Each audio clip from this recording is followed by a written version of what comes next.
आज हम बात कर रहे हैं एक ऐसे सफर की जो सिर्फ कदमों से नहीं बल्कि सपनों से तय किया जा रहा है।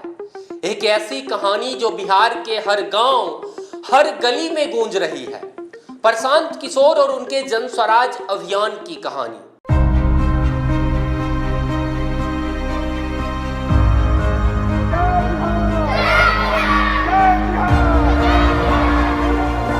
याद कीजिए वो दिन जब कोरोना महामारी ने हमारे अपनों को सड़कों पर ला दिया था। बिहार के हजारों मजदूर बिना अन्न पानी के सैकड़ों किलोमीटर पैदल चलने को मजबूर थे। खाली पेट, खाली जेब और आंख में बस एक सवाल था कि हमारा घर कहां है। प्रशांत किशोर ने उस दर्द को सिर्फ देखा नहीं बल्कि जिया। उन्होंने कहा कि अगर शक्ति और साधन होने के बावजूद मैं अपने लोगों के लिए कुछ नहीं कर सका तो मेरी सारी ताकत बेकार है। इसी एहसास ने उन्हें दिल्ली की चमक छोड़कर बिहार के धूल भरे रास्तों पर उतार दिया और इसी सोच के साथ शुरू हुई जन स्वराज पदयात्रा। मीलों पैदल चलकर गांव-गांव जाकर उन्होंने बिहार की जमीनी हकीकत को करीब से देखा और महसूस किया।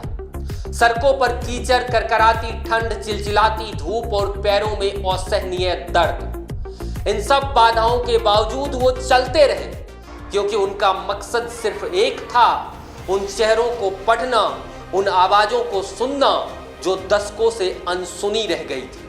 उन्होंने देखा कि कैसे एक 400 रुपए की पेंशन पर पूरा परिवार निर्भर करता है, कैसे युवा पीढ़ी बेहतर भविष्य की तलाश में अपने घर बार छोड़ने को मजबूर है।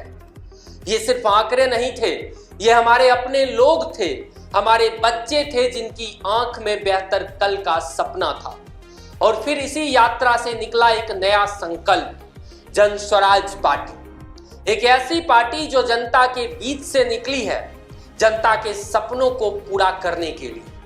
एक ऐसी पहल जो राइट टू रिकॉल जैसे प्रावधानों के साथ जनता को सशक्त करने का वादा करती है। उनका विजन साफ है कि अगले 10 सालों में बिहार को देश के 10 अग्रणी राज्यों में शामिल करना। आज जब हम एक निर्णायक मोड़ पर खड़े हैं तो हमें सोचना होगा कि किसके लिए हमारा वोट। क्या ये सिर्फ दल और नेता बदलने के लिए है या अपने बच्चों के भविष्य के लिए, उस मासूम आंखों के लिए जो एक बेहतर शिक्षा, एक सुरक्षित कल और अपने ही घर में एक सम्मानजनक जीवन का सपना देखती है।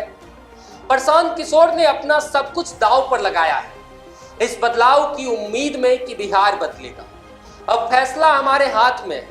इस बार जब आप वोट करें तो याद रखें कि ये सिर्फ एक राजनीतिक फैसला नहीं, ये हमारे बच्चों के भविष्य की नींव है। आपका एक वोट आपके घर के थाली की रोटी से लेकर आपके बच्चे के किताब तक निर्भर करेगी। तो आइए इस बार वोट दें अपने बच्चों के लिए।